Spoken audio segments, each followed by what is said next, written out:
Hello to all my Australian and New Zealand fans. I'm Stephanie Lawrence, and my new book, The Lady's Command, the first instalment in my latest adventure romance series, The Adventurers, is out this summer.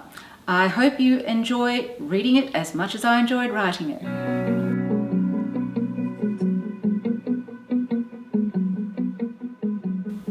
I usually research backwards, as it were.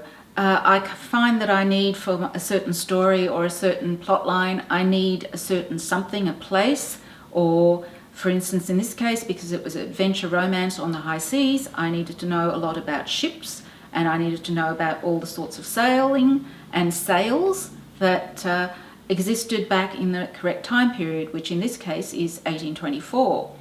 I also had to find a certain place that was sort of doing certain things, and I found that to be Freetown in West Africa, and then I had to go and look up all the historical data on Freetown and find what I could of, for instance, maps of the settlement back in the early 1800s. Having done that, I can then use that as a background to a lot of what I'm writing. All the actual scenes are put into the correct places. And sometimes research can really throw out gems. For instance, I'm actually researching the fourth book in the series at the moment, and I needed a particular naval engagement for the hero to be called away to back in 1812 to 1817. It had to fall between then. And so I researched British naval history, and lo and behold, there it was. The bombardment of Algiers in 1816 was just perfect. And that has then informed how I write the story.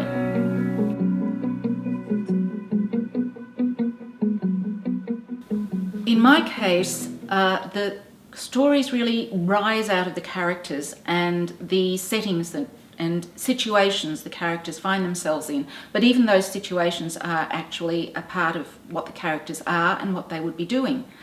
And so for me, in the case of The Adventurers, it all started off with Edwina and Frobisher, who were secondary characters in a previous book. And from there, I thought, well, what are they doing? Where are they going? What's the issues that are going to face them? Because I knew they were about to get married. And I knew the Frobishers were a family of four, and they had a shipping business. But I also knew there was something more to them than that. There was something that didn't quite meet the eye. And so I followed that through. And for me, if you give me the characters and you give me the question, what if? To me, I'll always have stories to tell.